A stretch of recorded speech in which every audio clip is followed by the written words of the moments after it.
Mi nombre es Jin-Hao Kim, y aunque ese nombre ha sido borrado de los registros oficiales de Corea del Norte, aún conserva la historia de quién fui. Fui borrado, junto con mi familia, por cometer el delito más grave que se puede cometer en nuestro país, creer en algo más grande que el mismísimo líder supremo. Hoy, a los 28 años, mi viaje comienza mucho antes, cuando era un niño criado para ser el modelo perfecto del régimen más hermético del mundo. Nací en Pyongyang en 1995, en un edificio de apartamentos gris que se recortaba como una marca indeleble contra el cielo nublado de la capital. Mi padre, Kim Dong, trabajaba en la fábrica de acero Yang.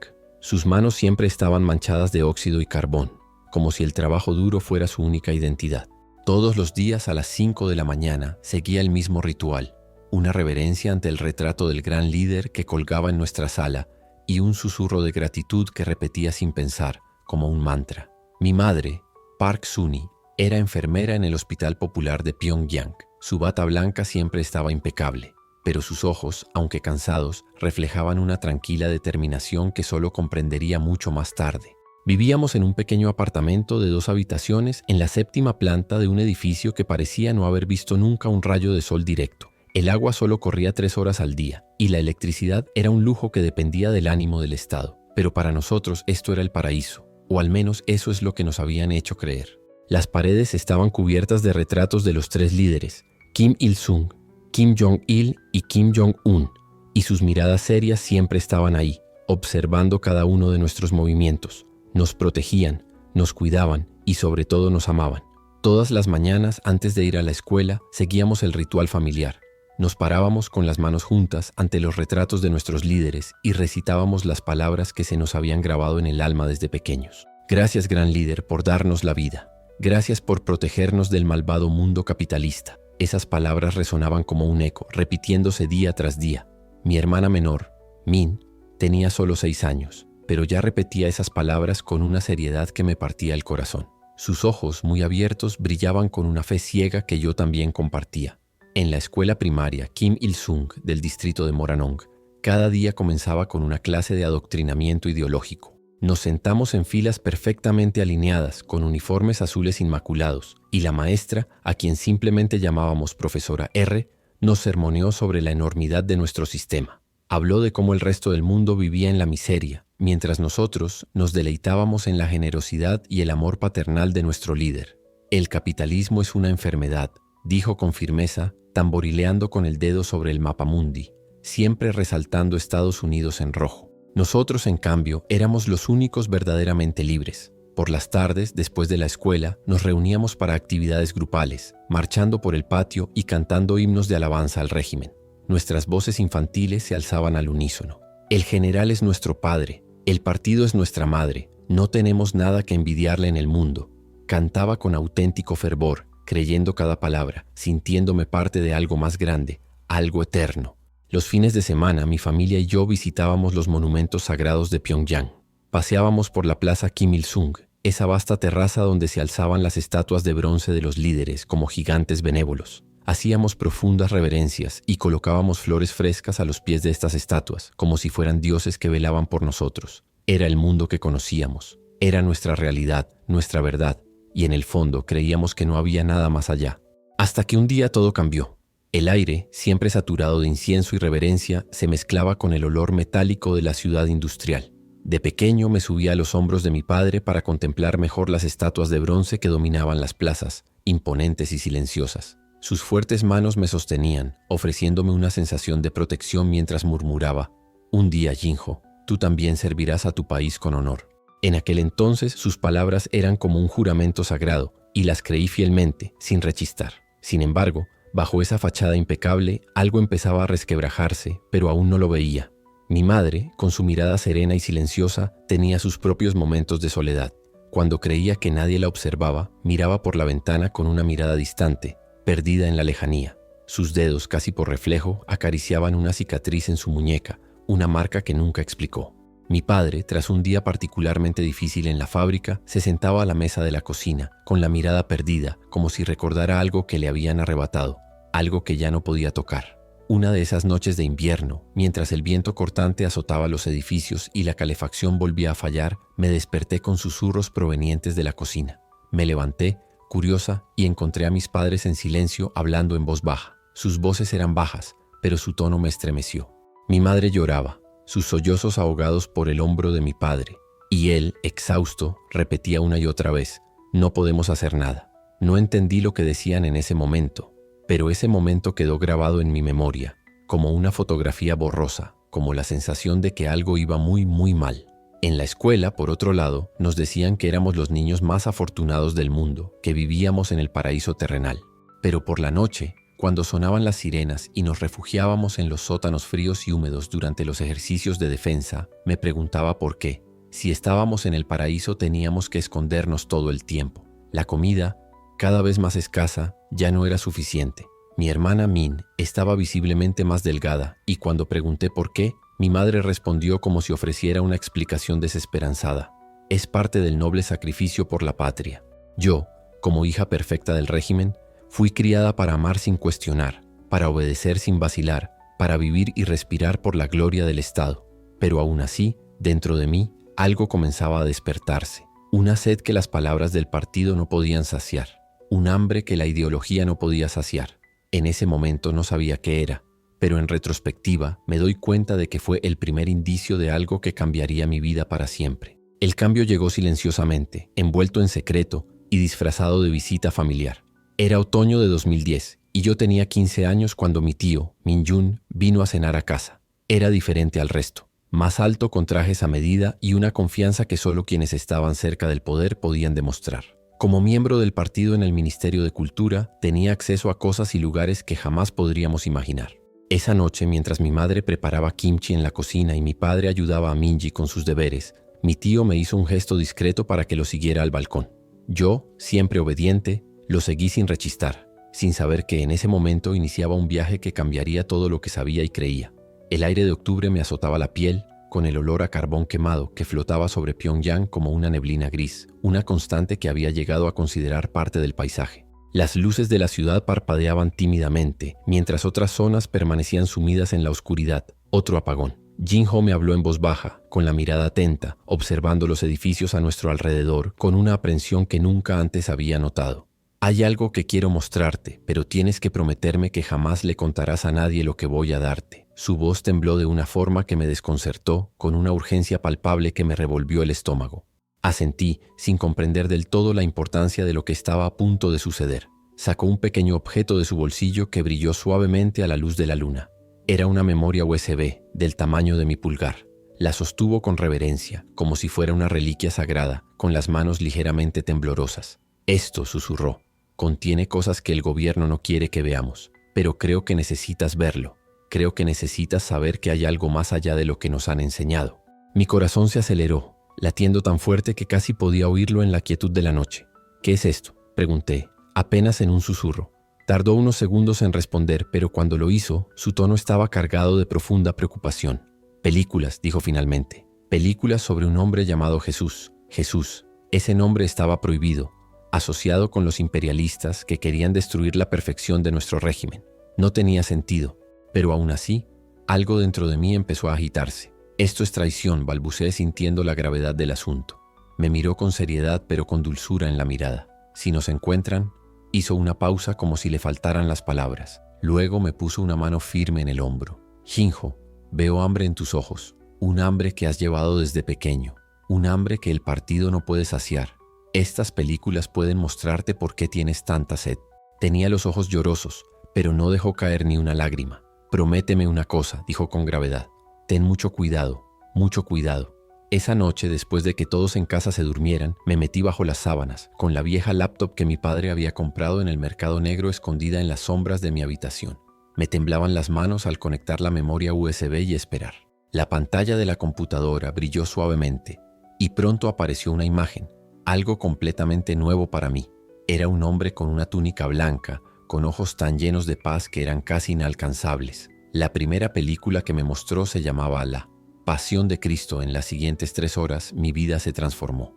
Vi a un hombre que no buscaba poder, que no exigía adoración forzada, que no se erigía como estatuas de bronce. Jesús sanó a los enfermos, alimentó a los hambrientos y cuando fue crucificado por sus enseñanzas, no maldijo a sus verdugos, los perdonó. Lloré esa noche en silencio, mientras las lágrimas caían sobre la almohada.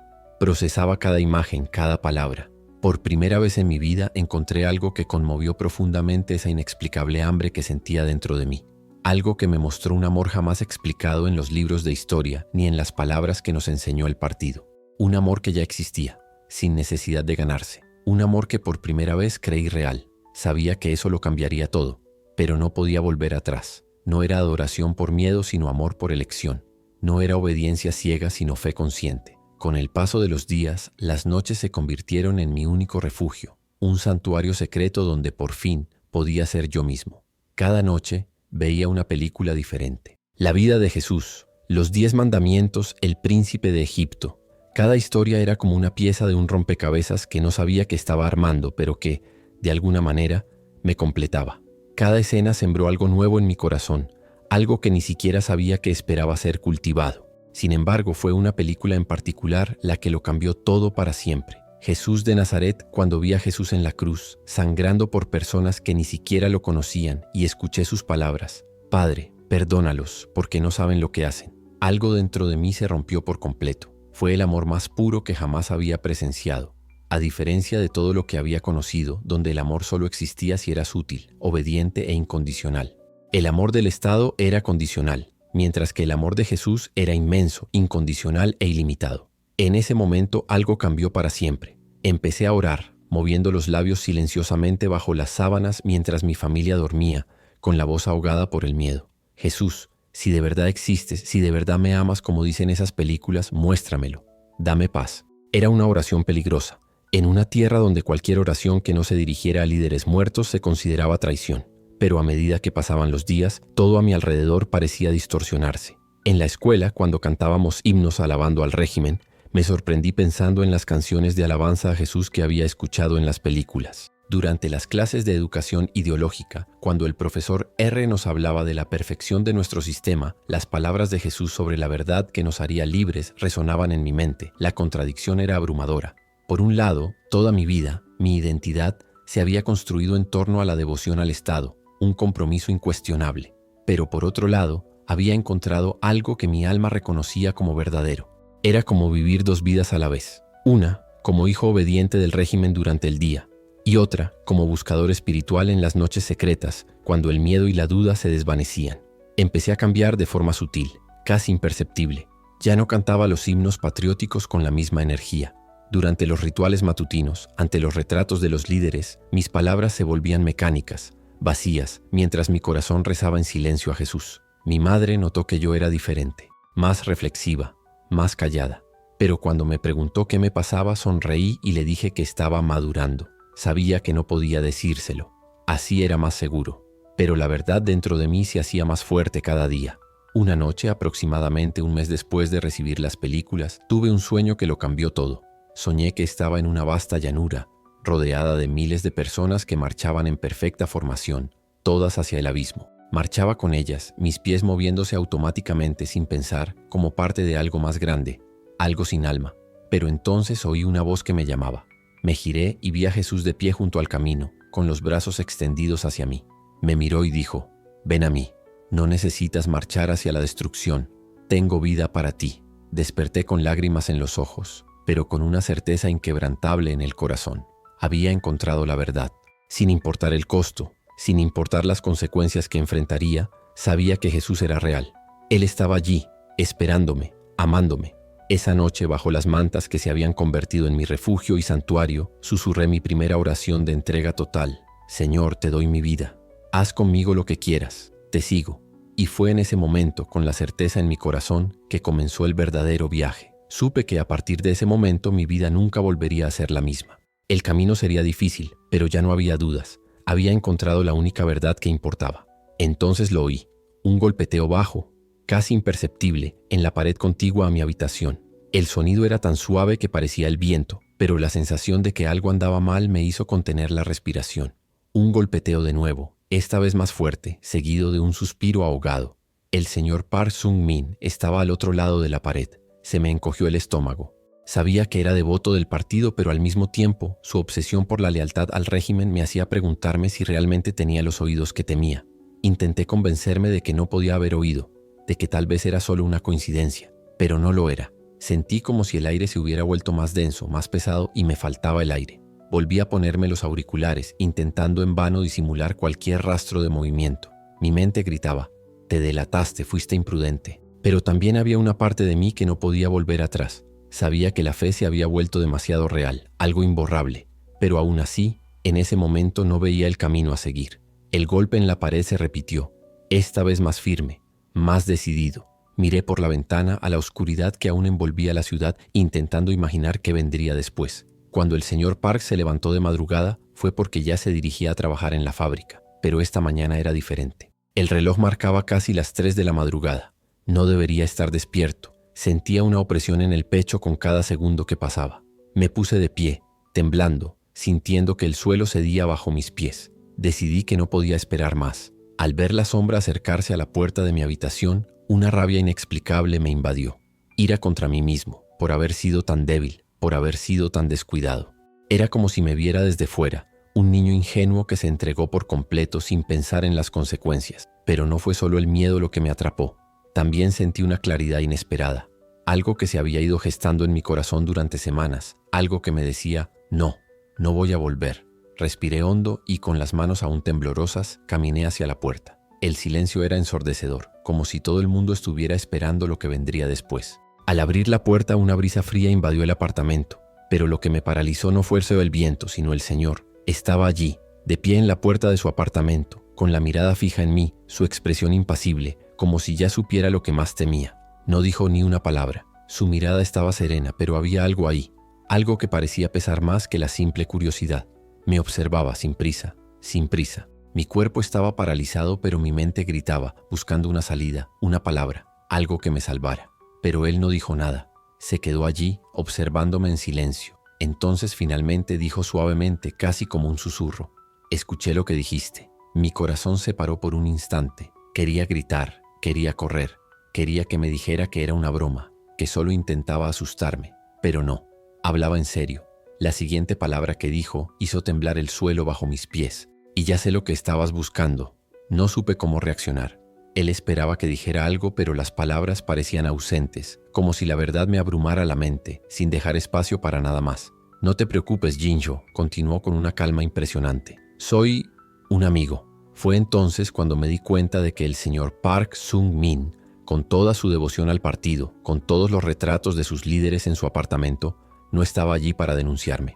Probablemente estaba allí porque había algo en él, una verdad que albergaba desde hacía mucho tiempo, algo que se acercaba sigilosamente a todo lo que yo empezaba a comprender. Ese momento fue el punto de inflexión, la fe que había guardado en secreto, la oración que había susurrado en la madrugada, ahora quedaba al descubierto.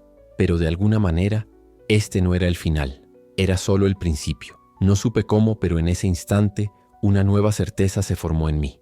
No estaba solo. El sonido de la puerta, al ser forzada, resonó por todo el apartamento, como un trueno en el silencio matutino. Entraron rápido y eficientemente, como si ya supieran exactamente lo que buscaban.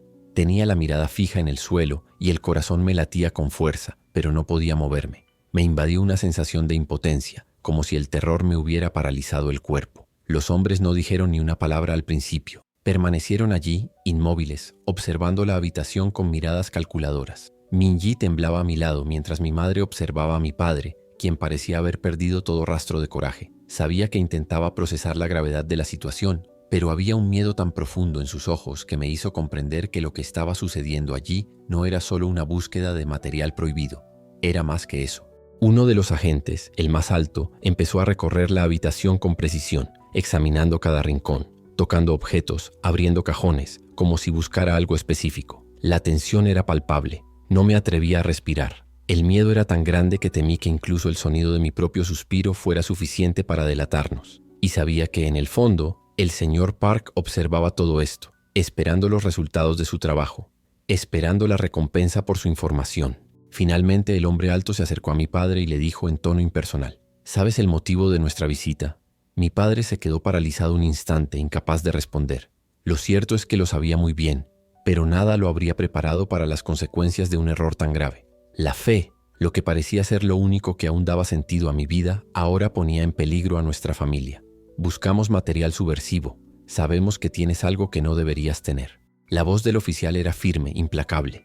Esas palabras cortaron el aire como una cuchilla afilada. La pesadilla se estaba volviendo real, y la realidad de la represión que vivíamos parecía finalmente alcanzarnos. Mi padre, después de unos segundos que parecieron una eternidad, levantó la cabeza y trató, con voz apenas audible, de responder: «No tenemos nada. Somos leales al partido, a nuestro líder supremo». Los hombres no parecían convencidos. El silencio se prolongó unos minutos más, pero entonces el agente más joven se acercó y me miró directamente a los ojos. El peso de su mirada era insoportable. Sabía que había escuchado mi plegaria. Sabía que podía oler nuestra transgresión, el aroma de una fe inocultable. «Tú», empezó en voz baja pero amenazante, «¿vas a decirme dónde está el material subversivo?». Me quedé completamente sin palabras. Min-Yi me apretaba la mano con fuerza, con los ojos abiertos por el miedo, intentando comprender qué pasaba. Pero yo no sabía qué decir. No sabía cómo ocultar la verdad que ardía en mi interior, como una llama que se negaba a extinguirse. Fue mi padre quien finalmente se levantó y dijo con una firmeza casi desesperada: «No tenemos nada. Te equivocas. No somos traidores». El agente pareció dudar un instante y luego desvió la mirada. Miró al hombre que estaba a su lado, quien le dedicó un gesto apenas perceptible de asentimiento, y luego habló, gélido: «Los llevaremos a todos, sin excepciones. Nadie está libre de culpa». Esas palabras salieron de su boca como una sentencia de muerte. Pero antes de que la pesadilla se materializara por completo, algo sucedió. Lo que parecía una fatalidad irremediable se vio interrumpido por un sonido inesperado. Un golpe en la puerta. El agente más joven, que me había mirado fijamente momentos antes, retrocedió sorprendido mirando a los demás. Estaban tan concentrados en nosotros que no se habían percatado de la llegada de otra persona. La puerta se abrió rápidamente y, para nuestra sorpresa, era el señor Park Sung-min. Entró sin ser invitado, sin decir palabra, pero con la mirada fija en la escena que se desarrollaba ante él. Para mi sorpresa, hizo un sutil gesto con la mano, como para detener el movimiento dentro del apartamento. Hubo silencio por un momento, como si el mundo entero estuviera esperando su decisión. «¿Qué pasa aquí?», preguntó con calma, pero con una intensidad que casi parecía amenazante. Se giró hacia los oficiales con una mirada ahora más oscura de lo que jamás imaginé. Los agentes intercambiaron miradas rápidas y entonces el oficial más alto respondió con una brusquedad que no estaba acostumbrado a mostrar: «Un problema de lealtad, pero ya está resuelto. No te preocupes, Sung-min». Sung-min lo miró directamente y dijo, con la voz ahora más baja y decidida: «Esto no es sencillo, ¿verdad? Implica más de lo que crees». Los oficiales intercambiaron más miradas, pero algo en la postura de Sung-min los hizo retroceder. Por un instante, el tiempo pareció detenerse. Sabía que estaba haciendo algo, pero no entendía qué exactamente. «Vámonos», dijo finalmente el oficial más alto a regañadientes. «No queremos más problemas». Y con eso los tres hombres se fueron, como si nunca hubieran estado allí. Cerraron la puerta tras ellos con un portazo que resonó por toda la casa. Pero aunque la tensión aún persistía, una oleada de alivio me invadió. Min-Yi me miró confundida, sin comprender del todo lo que acababa de pasar. Mi madre, pálida, me abrazó en silencio, como aliviada, pero también absorta en sus pensamientos. Mi padre seguía inmóvil, sin saber qué decir. Y fue el señor Park Sung-min, el hombre que nunca imaginamos capaz de algo más que lealtad al partido, quien finalmente rompió el silencio. «Estás a salvo ahora, pero por favor, recuerda lo que acaba de pasar. Lo que hiciste aquí no es algo que pueda quedar atrás, pero por ahora, vete en paz». La miré, con los ojos cargados de sueño y dolor, pero también con una desesperación que me desgarraba. Parecía más frágil que nunca, con la piel pálida y los ojos tan abiertos que parecían tragarse la oscuridad que nos rodeaba. Min-Yi se aferró aún más a mi brazo, sus dedos apretándome la piel con fuerza, como si intentara convencerse de que yo podía protegernos a todos. «Jin-Ho», susurró de nuevo con voz temblorosa. «¿Por qué está pasando todo esto? ¿Qué hicimos mal?». Deseaba poder mentirle, darle una respuesta que aliviara su dolor, pero la verdad era como una piedra en el estómago. «Nada, Min-Yi, nada. No hicimos nada malo», dije, pero mi voz me traicionó y salió más como un suspiro que como una certeza. Me miró con una expresión de dolor que me dio un vuelco el corazón. «Pero sabes lo que pasó, ¿verdad? Sabes por qué estamos aquí». Quise negarlo, pero la realidad se evidenciaba en cada detalle a nuestro alrededor. El tren que se mecía violentamente, el frío penetrante filtrándose por las grietas, las otras familias apiñadas con miradas vacías y derrotadas. La respuesta estaba ahí, frente a nosotros. «Sí», susurré, intentando mantener la calma. «Fue por mí, porque yo no pude ocultar mi fe. Minji hizo una mueca como si no entendiera del todo. Era solo una niña, y aún no había asimilado el peso de lo que acababa de confesar. Tú solo estabas rezando, Jin-ho, dijo con la pureza de su voz casi destrozándome. ¿Qué tiene de malo? ¿Por qué nos convierte en malvados? Suspiré y la acerqué más a mí, intentando consolarla en medio del caos en el que estábamos inmersos. No lo sé, Minji, de verdad que no lo sé. El vagón del tren estaba insoportablemente abarrotado, y los demás prisioneros que nos rodeaban, muchos de ellos mayores y con rostros marcados por un sufrimiento inimaginable, parecían aceptar su destino con apática resignación, como si hubieran perdido hace mucho tiempo toda esperanza de libertad. Podía oír los susurros apagados de algunos, murmullos sobre el régimen, sobre la crueldad de las autoridades, pero eran solo ecos, carentes de fuerza real. En la esquina opuesta del coche, mi madre permanecía en completo silencio. Tenía la mirada fija en un punto lejano, pero parecía perder una parte de sí misma allí, en esas interminables horas de viaje. Su sufrimiento era invisible, pero estaba allí, inmenso, llenando cada espacio entre nosotras. Mi padre, en cambio, permanecía inmóvil. Tenía las manos entrelazadas y el cuerpo encorvado, como si la carga sobre sus hombros fuera demasiado pesada. Sin embargo, en sus ojos había una llama que aún no se había apagado. Una llama de resiliencia, tal vez, o simplemente el deseo de sobrevivir y ver otro día. La segunda noche el frío arreció y el tren empezó a tambalearse con más fuerza. Minji ya dormía, o al menos lo intentaba con la cabeza apoyada en mi hombro. Sentía su respiración tranquila y suave, un marcado contraste con la desesperación que nos rodeaba. Me pregunté por un momento qué pensaría al enterarse de lo que realmente estaba sucediendo, qué nos había traído hasta allí. Seguí mirando el pequeño espacio del vagón, intentando mantener la mente ocupada, ahuyentar el creciente terror en mi pecho. Y fue en este tenso silencio, en medio de la oscuridad casi absoluta, que oí una voz familiar, baja y temblorosa. Jin-ho, era mi madre. Nunca había hablado mucho durante el viaje, pero ahora por primera vez parecía mirarme de verdad buscándome. Sí, mamá, respondí intentando que mi voz no sonara frágil. Ella dudó por un momento, como si las palabras se le quedaran atascadas en la garganta antes de finalmente hablar. Siento que hicimos algo mal. No debimos haberte dejado ir por este camino. Siento que es mi culpa. Sentí un golpe directo en el pecho como si me lo hubieran arrancado. Sus palabras me desarmaron por completo. Mi madre, tan fuerte y protectora, estaba ahora tan destrozada, tan sumida en el arrepentimiento. Pero sabía que no podía dejar que ella se quedara estancada en eso. Mamá, no es tu culpa. Le agarré las manos con firmeza, intentando darle fuerzas. No tienes la culpa de nada. No se trata de lo que hicimos, se trata de quiénes somos, de lo que creemos. Y lo que creemos nunca está mal. Ella me miró con los ojos húmedos, todavía llenos de dolor, pero había algo más allí, tal vez un destello de comprensión, una aceptación de lo que estábamos pasando. El coche volvió a temblar, pero esta vez el sonido no fue tan fuerte. Estaba allí con mi familia. Aún con todo lo que habíamos perdido y lo que aún teníamos que afrontar, sabía que el amor que nos sentíamos, jamás nos lo podrían arrebatar.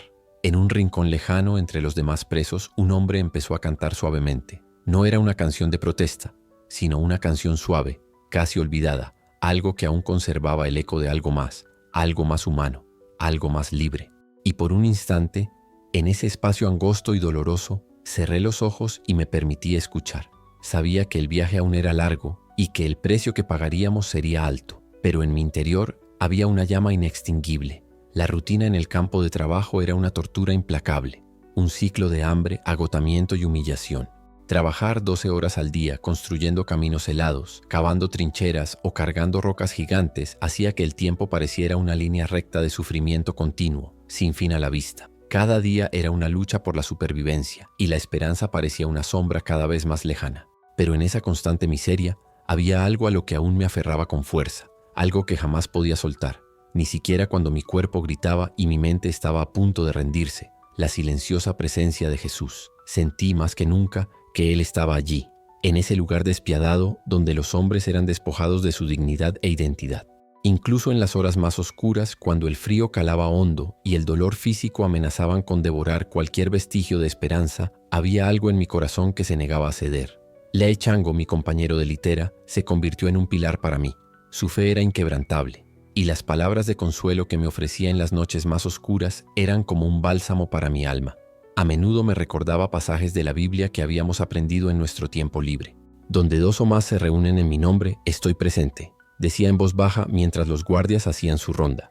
Su voz era un susurro secreto en medio del horror. Me aferré a esas palabras con todas mis fuerzas. A veces, cuando el sonido metálico de las cadenas y grilletes de los demás prisioneros resonaba por todo el campo, cuando sus gritos resonaban hasta la madrugada, recordaba que no estaba solo. Estábamos allí juntos, Li Chango y yo, rezando, y en nuestros corazones la llama de Cristo aún ardía, aunque el mundo a nuestro alrededor estuviera envuelto en oscuridad. Algunas noches, cuando el silencio invadía el campamento, Li Chango y yo nos reuníamos en un rincón oscuro del bloque de hormigón, y con la cabeza gacha rezábamos juntos. Era una oración silenciosa, pero no por ello menos poderosa. A veces las palabras que intercambiábamos parecían flotar en el aire fresco de la noche, como si un ángel nos escuchara. Por difícil que fuera, la fe nunca me abandonó. Había una fuerza silenciosa que emergía en los momentos en que todo parecía perdido. Jesús nunca nos abandona, Jin-ho, dijo Li Chango con una sonrisa triste pero firme, mientras sus manos temblaban, no solo por la debilidad física, sino por la fuerza de una fe que resistía los vientos helados de la desesperación. Al principio, el dolor físico era el más agudo. Las cicatrices en mis pies, los cortes en mis brazos y las heridas por cargar tanta piedra y madera eran recordatorios constantes de la brutalidad del régimen. Pero con el tiempo, mi cuerpo se acostumbró al dolor.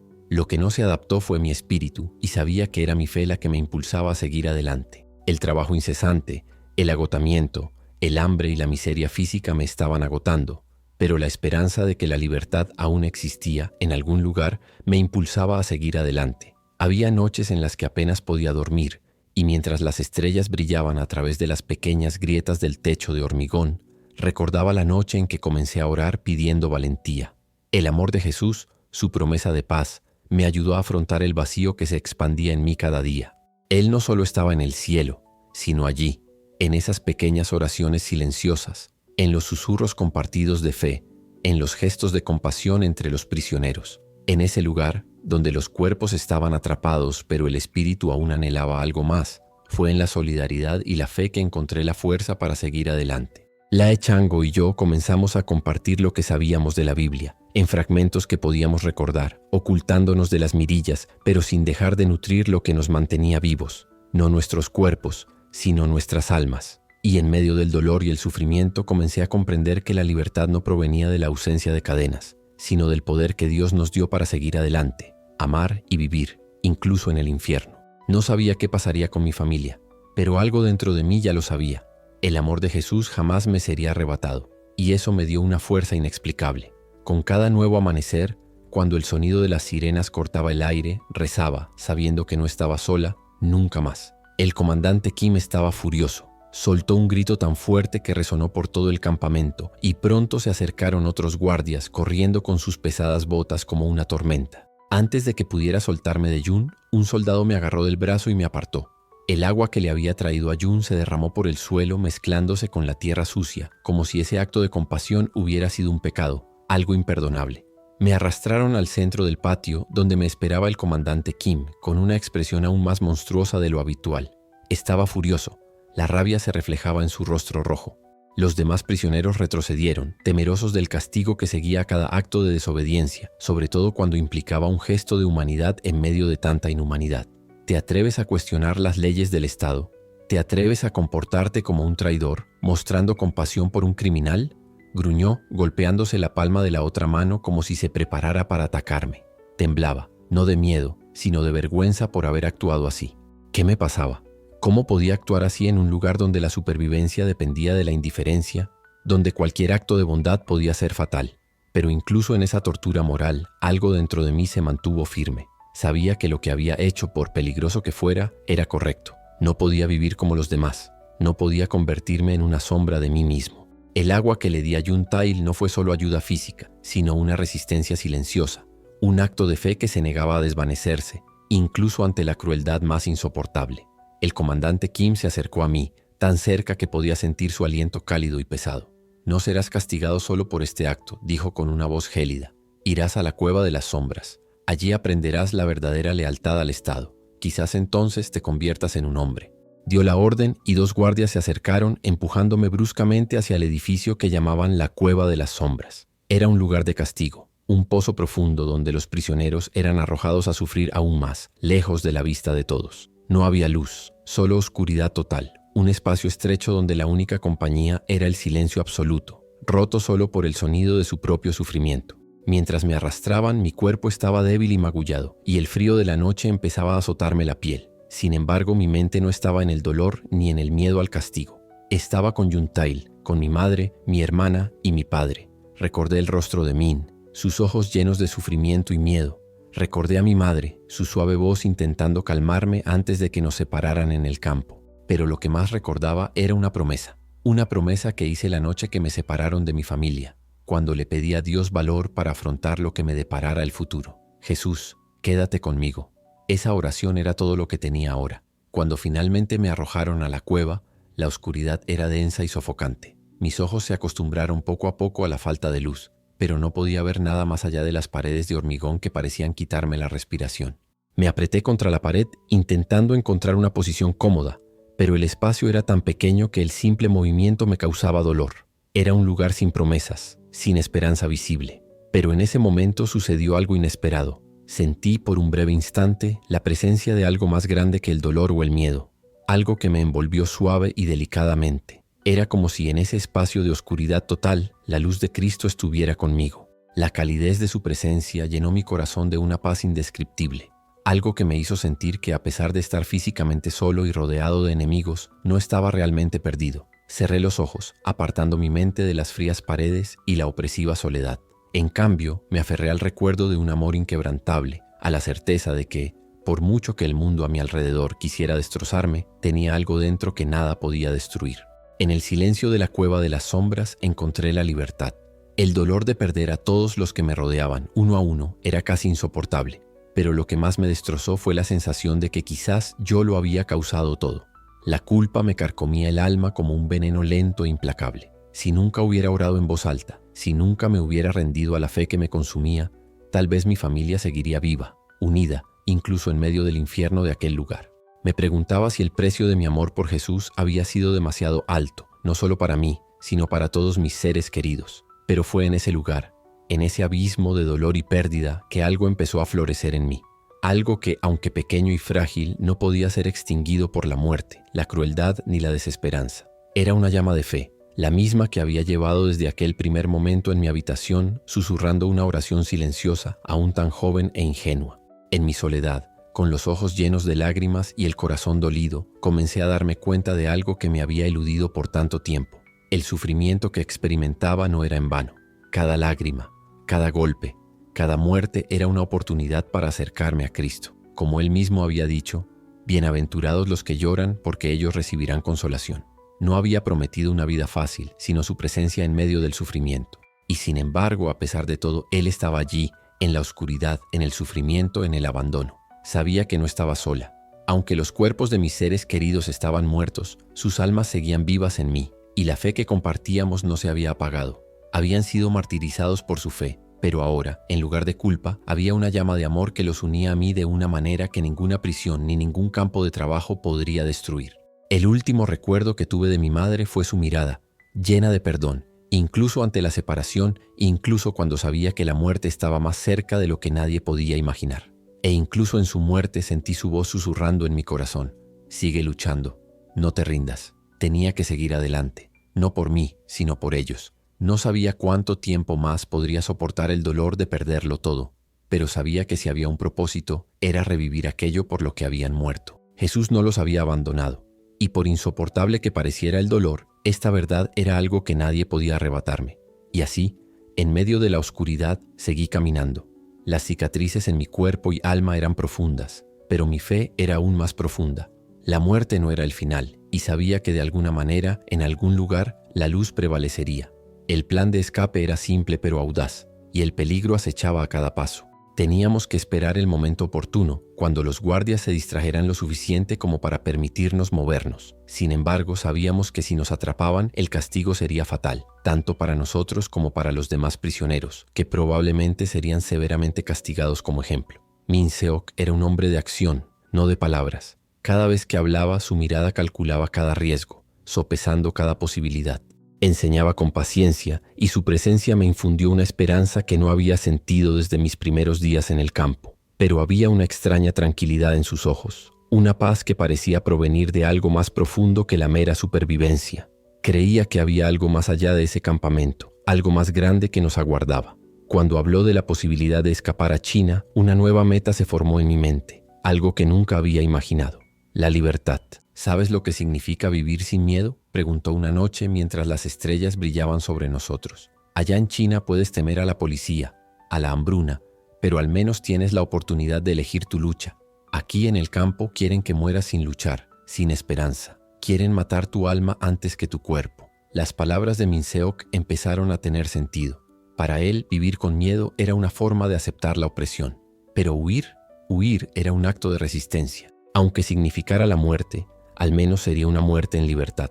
Escapar era nuestra última oportunidad de vivir con dignidad, de mantener vivos nuestros corazones. Con el paso de los días, el plan tomó forma. Había un tramo de unos 5 kilómetros entre el campamento y la frontera con China, donde las constantes patrullas de soldados representaban la mayor amenaza. Pero sabíamos que si lográbamos llegar al punto más remoto, donde el terreno era montañoso y accidentado, las patrullas serían menos frecuentes. Cruzar la frontera sería el mayor obstáculo, pero Min Seok tenía contactos allí, gente que podría ayudarnos. Había algo visceral en su forma de hablar de la libertad. Era más que una simple huida física. Creía que la verdadera libertad empezaba en nosotros, en la valentía de creer que la vida aún tenía un propósito, incluso después de tanto sufrimiento. Y lo vio en mí. Cuando me miró a los ojos por primera vez y me preguntó si aún creía en algo, supe que su fe no provenía de un Dios lejano, sino de la fuerza de su propia voluntad para resistir. Tenemos que darnos prisa, susurró Min Seok la noche antes de su escape. El momento llegará antes de lo que pensamos. Mantén la calma, sigue mis instrucciones y no te distraigas. Si algo sale mal, nos separaremos. No intentes ayudarnos, simplemente escapa. Sus palabras resonaron en mi mente mientras me preparaba. Al día siguiente, justo después de comer, surgió la oportunidad. Un alboroto inesperado entre los guardias, una excusa para desviar su atención. Min Seok hizo una señal discreta y supe que era el momento. Corríamos entre las sombras, con el corazón latiéndonos con fuerza, nuestros rápidos pasos resonando contra las gélidas piedras de la noche. La distancia parecía interminable. El aire gélido nos hería la piel, pero la adrenalina nos impulsaba. El miedo a ser atrapados, a ser capturados y asesinados, solo hacía la carrera más urgente. Finalmente llegamos a la frontera, donde las montañas nevadas impedían cualquier rastro de nuestro movimiento. Sabíamos que en ese momento las posibilidades de ser vistos eran casi nulas, pero la tensión se sentía en el aire. La libertad estaba tan cerca, pero al mismo tiempo parecía imposible de alcanzar. Min Seok fue el primero en avanzar entre las rocas, su figura fundiéndose con la oscuridad de la noche. Lo seguí con el corazón latiendo con fuerza mientras el sonido de la patrulla se desvanecía, pero la presión sobre nosotros no disminuía. Con cada paso, con cada roca que trepábamos, la promesa de una vida sin ataduras parecía más tangible. Sabía que la fuga era solo el principio. La verdadera batalla aún estaba por delante. La lucha por la supervivencia en un lugar donde no éramos bienvenidos, donde a nadie le importaba si éramos humanos o no. Pero en mi alma, algo había cambiado. Sabía que la libertad, aunque fuera temporal, merecía el sacrificio. Y mientras subíamos las montañas, en un silencio roto solo por el crujido de la nieve bajo nuestros pies, me susurré a mí mismo con renovada convicción: Jesús, mi vida es tuya. No sabía qué me deparaba el futuro, pero por primera vez en meses sentí una oleada de esperanza. La vida aún merecía la pena. La escena era a la vez aterradora y hermosa. El río Yalu, en toda su gélida inmensidad, parecía más un muro de hielo que un posible camino hacia la libertad. La superficie, cubierta por una gruesa capa de hielo, reflejaba la tenue luz del amanecer, pero había algo en la forma en que el hielo crujía bajo nuestros pies que me ponía tenso. Cada paso que diéramos en esas aguas heladas podría ser el último. Una fractura en la superficie, un grito de advertencia, y nuestra huida se convertiría en una pesadilla irreversible.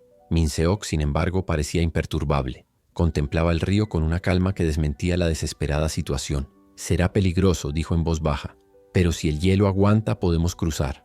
Si se rompe tenemos que correr a la orilla más cercana y buscar refugio antes de que nos encuentren». El río estaba en completo silencio, salvo por el eco de nuestra respiración y el sonido de nuestros pasos lentos y mesurados. Cada paso que dábamos sobre el hielo era como una promesa silenciosa de que si lográbamos cruzar, todo lo que habíamos soportado hasta entonces no habría sido en vano. «¿Crees que podemos lograrlo?», pregunté. La pregunta salió como un susurro que se desvaneció en el aire frío. «Sí», respondió Min Seok sin dudarlo. «Sigues vivo, ¿verdad? Entonces la lucha no ha terminado. No dejaremos que un trozo de hielo nos detenga». Los primeros metros fueron los más duros. El hielo crujía a cada paso como si estuviera a punto de romperse. Sentía el peso de mi propia debilidad, pero Minseok seguía apoyándome. Con cada paso que dábamos, sentía el hielo bajo nuestros pies como una amenaza inminente, pero al mismo tiempo una promesa de libertad. Teníamos que creer más que nunca que la supervivencia dependía de nuestra fe, no solo en nuestra fuerza, sino en la creencia de que algo más grande nos guiaba. Minseok tenía razón en una cosa: no podíamos detenernos. Las horas transcurrieron como un borrón. El viento cortante y la fatiga extrema hacían que el tiempo pareciera relativo. Cuando por fin avistamos la otra orilla, algo dentro de mí se quebró, no de desesperación, sino de una emoción que desconocía: esperanza. Aún teníamos el río ante nosotros, con una enorme distancia entre donde estábamos y lo que podría ser nuestra salvación. Cada paso parecía más lento, pero la idea de ver la China continental, de finalmente pisar un terreno donde las corrientes de la opresión no pudieran alcanzarnos, nos dio la fuerza para seguir adelante. Pero al acercarnos a la orilla, el sonido de los helicópteros volvió a hender el aire. El rugido lejano se acercaba cada vez más. El pánico empezó a apoderarse de mí, y supe que si no nos apresurábamos, nos descubrirían antes de que pudiéramos llegar al otro lado. Minseok notó el cambio en mi mirada y me indicó que acelerara. «Vamos, no pares ahora», gritó, su voz cortando el viento. No sabía si me hablaba a mí o a sí mismo, pero el miedo que antes me había agarrado dio paso a un impulso primario. No pudimos parar. Ahora no. Corrimos, o lo más rápido que pudimos, sobre el hielo inestable, sabiendo que cualquier error podría significar una caída fatal. Cada movimiento era una apuesta a la muerte. El sonido de los helicópteros se hacía más fuerte, más cercano. Minseok, con su experiencia, mantuvo la calma y nos guió, señalando los puntos más seguros del río donde el hielo parecía más grueso. Pero entonces el hielo bajo mis pies se agrietó. El sonido fue como un trueno, y antes de que pudiera hacer nada, mi pierna se hundió hasta el muslo. Un frío penetrante me invadió la piel y un dolor insoportable me recorrió la columna. Intenté sacar la pierna, pero el hielo se agrietaba. Sentí la caída inminente. Minseok estuvo a mi lado al instante, agarrándome del brazo con fuerza y tirando de mí con todas sus fuerzas. «¡No!», gritó llevándome hasta la orilla más firme del río. «Levántate, Kim Jin-ho. No te rindas». Con un último esfuerzo logré liberar mi pierna del hielo roto, pero el miedo y el frío comenzaron a abrumarme. Mi cuerpo estaba exhausto y mi mente estaba a punto de sucumbir al dolor y la desesperación. «No vas a morir aquí, no lo harás», dijo Minseok con una firmeza mezclada con un toque de compasión. «Estás más cerca de la libertad que nunca». Por mucho que quisiera rendirme, las palabras de Minseok y saber que la libertad estaba ahí, a solo unos metros, me dieron la fuerza para seguir adelante. No sabía si podría dar un paso más, pero lo que sí sabía era que si me detenía nunca sabría qué habría pasado. Juntos, con la ayuda de Minseok, logramos llegar a la orilla opuesta. El olor a tierra, el sonido del viento cortando los árboles, la sensación de tierra firme bajo mis pies, todo me hizo sentir algo que no había sentido en mucho tiempo: libertad. La separación de Minseok fue un golpe más duro de lo que imaginaba. Tras meses juntos, luchando codo con codo por sobrevivir, se convirtió en un hermano. Pero en China no había cabida para la amistad entre los refugiados. La búsqueda de la libertad era solitaria.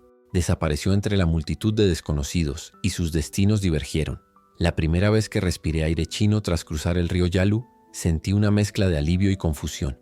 La libertad parecía fugaz, como un perfume que se desvanece en el viento, y China, con su inmensidad y sus implacables normas, no era un refugio, sino un campo de refugiados disfrazado de tierra prometida. La libertad estaba al alcance, pero la sombra de la persecución siempre acechaba. Los días en China fueron difíciles. La vida como refugiado norcoreano era como andar por la cuerda floja. Vivía bajo la constante amenaza de ser deportado de vuelta al infierno del que habíamos huido. Durante esas semanas escondido, viví con miedo constante. Dormía con un ojo abierto, preocupado de que la policía china o los agentes de la Embajada de Corea del Norte llamaran a la puerta. Pero había algo más. Cada día que pasaba, me sentía más lejos de quien era antes. Me vi obligado a dejar atrás mi identidad, mi cultura e incluso mi idioma. Tuve que transformarme en algo que no era. Un fantasma, una sombra. Pero había una llama dentro de mí. Una llama que Minseok ayudó a mantener encendida. Él me había enseñado que incluso en los lugares más oscuros, la luz de Cristo aún podía brillar. La fe se convirtió en mi única ancla. Cuando finalmente crucé Mongolia, el gélido desierto me dejó exhausto y sin fuerzas. Supe que cada paso me acercaba a la verdadera libertad. Estaba físicamente más débil, más delgado. Mi cuerpo ya estaba cansado, pero mi espíritu parecía fortalecerse con cada kilómetro. Nunca había experimentado una soledad tan profunda, pero al mismo tiempo nunca había sentido la presencia de Dios tan cerca. Llegué a Corea del Sur en un vuelo de reconocimiento, profundamente desorientado.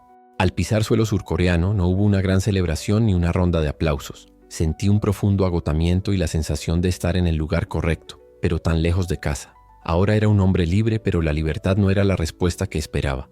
En Seúl, la libertad tenía un sabor agridulce, como ser un refugiado, alguien marcado por cicatrices invisibles. La sociedad surcoreana, con su modernidad y prosperidad, parecía muy alejada de la realidad que había conocido. Fui recibido por grupos de apoyo, pero el vacío seguía ahí, en mi corazón, un recordatorio constante de lo que había perdido.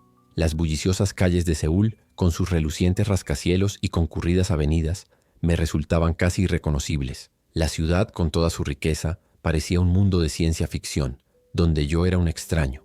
La soledad era ahora el precio de mi libertad, y tenía que aprender a vivir con ella. Pero todavía había algo precioso que nadie podía quitarme. Mi fe sabía que el Dios que me había guiado a través de la oscuridad del campo de trabajo, que me había dado la fuerza para cruzar el hielo del río Yalu, no me abandonaría ahora. Y la fe que Min Seok había sembrado en mi corazón, esa esperanza irreprimible, me impulsó a seguir adelante. El camino hacia la verdadera libertad no se encontraba solo dentro de las fronteras de Corea del Sur, sino dentro de mí. Mi viaje para reconstruir una vida lejos del dolor, lejos de los recuerdos de las personas que había perdido, sería largo. Pero ahora sabía que tenía algo más poderoso que el dolor de la pérdida, la promesa de redención, la certeza de que un día, junto a Dios, volvería a encontrar la paz y la pertenencia. Mientras caminaba por las calles de Corea del Sur, con el peso del pasado aún sobre mis hombros, me susurré: Jesús, mi vida es tuya. La verdadera libertad no era un lugar ni una nación, sino una relación personal con aquel que me dio la fuerza para soportar lo imposible. Y con eso supe que a pesar de todo lo que había perdido, algo más profundo se estaba restaurando dentro de mí. Un alma redimida, una nueva oportunidad de vida. El apartamento en Seúl fue el primer lugar que consideré realmente mío desde que salí de Corea del Norte. Un espacio pequeño y sencillo, pero con un techo de verdad, paredes intactas por el sufrimiento y una ventana que daba a las bulliciosas calles de la ciudad. Seúl era un collage de luces, sonidos y movimiento constante. Sin embargo, no podía verme allí. Las calles, la gente, todo parecía tan distante, tan irreconocible. Aunque tenía la libertad de caminar por las calles sin el temor constante de ser arrestado o vigilado, algo me atormentaba: la soledad. Estaba rodeado de millones de personas, pero aún me sentía atrapado en una prisión invisible, una que no se podía resolver con ropa nueva ni comida. Me concedieron la libertad física, pero el desgaste emocional y psicológico fue alto. En mi nueva vida hubo días en que el dolor del pasado se mezclaba con la confusión del presente. Como alguien que no había experimentado los lujos de la vida moderna, ni siquiera el concepto de vacaciones u ocio, me encontraba perdido en una sociedad que parecía estar en una carrera constante. No sabía cómo hacer amigos, cómo confiar en la gente, y sobre todo no sabía cómo vivir una vida normal después de tanto dolor y pérdida. Pero el hermano Lee seguía ahí para mí. Venía a mi apartamento a menudo, siempre trayendo algo de consuelo, una palabra de sabiduría, un versículo bíblico o simplemente su presencia serena. La soledad no es algo que podamos curar solos, me decía. Dios nos ofrece la compañía de otros, incluso cuando nos sentimos solos. Su voz tranquila y sabia se convirtió en un faro en medio de mi tormenta interior. Me explicó que la verdadera libertad era mucho más que un estatus político o social. Es una libertad interior, una paz que nace del corazón, incluso cuando el mundo a tu alrededor es un caos. Esto parecía imposible de lograr en mi condición, pero con el tiempo empecé a darme cuenta de que tenía razón. Empecé a integrarme poco a poco, paso a paso. El idioma seguía siendo una barrera, pero empecé a estudiar coreano. Me inscribí en clases de adaptación para refugiados y me expuse cada vez más a una vida que parecía paralela a la mía, pero aún extraña. Intenté encontrar un trabajo, algo sencillo, un lugar donde pudiera empezar de cero.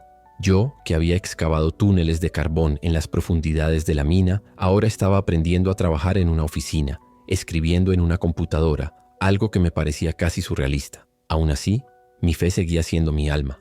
No sabía exactamente qué me deparaba el futuro, pero sabía que ya no sería el mismo hombre que llegó a Hanawon en 2012. Las heridas seguían ahí, visibles e invisibles, pero había una confianza forjada, no solo en mi supervivencia, sino también en lo que significaba, un testimonio de fe, resiliencia y, en definitiva, esperanza. En 2014, por fin pude enviar un mensaje a los pocos amigos que habían sobrevivido a Corea del Norte, aquellos que, como yo, habían escapado y encontrado un nuevo comienzo. Entre ellos estaba Min Seok. Había llegado a Estados Unidos como estaba previsto y estaba intentando ayudar a otros refugiados. Intercambiamos mensajes breves pero conmovedores, siempre con palabras de aliento. Era como si, a pesar de la distancia, aún estuviéramos unidos en la fe, en el recuerdo de todo lo que habíamos perdido, pero también en el poder de todo lo que aún podíamos lograr. La vida empezó a estabilizarse, pero la añoranza nunca desapareció del todo. El peso de la pérdida de mis padres, Min y Chango, siempre me acompañó, como una sombra silenciosa que en momentos de quietud emergía y me recordaba todo lo que me habían arrebatado. Pero ya no los veía como fantasmas que me acechaban. Con el tiempo se convirtieron en figuras inspiradoras, recordatorios de quién era antes de la tormenta y en quién me había convertido después. Incluso hoy, cuando camino por los parques o las calles concurridas de Seúl, siento que estoy en dos mundos a la vez. El hombre que soy ahora y el hombre que era antes de todo el dolor, la pérdida y la lucha. Pero la mayor diferencia entre ellos es que el hombre que soy ahora, incluso con todas sus cicatrices, lleva consigo algo más profundo, la libertad del alma. En mi corazón, sé que un día, con Dios a mi lado, volveré a ver a mi familia. Y todos los momentos de sufrimiento, pérdida y lucha habrán sido solo parte de un viaje más largo.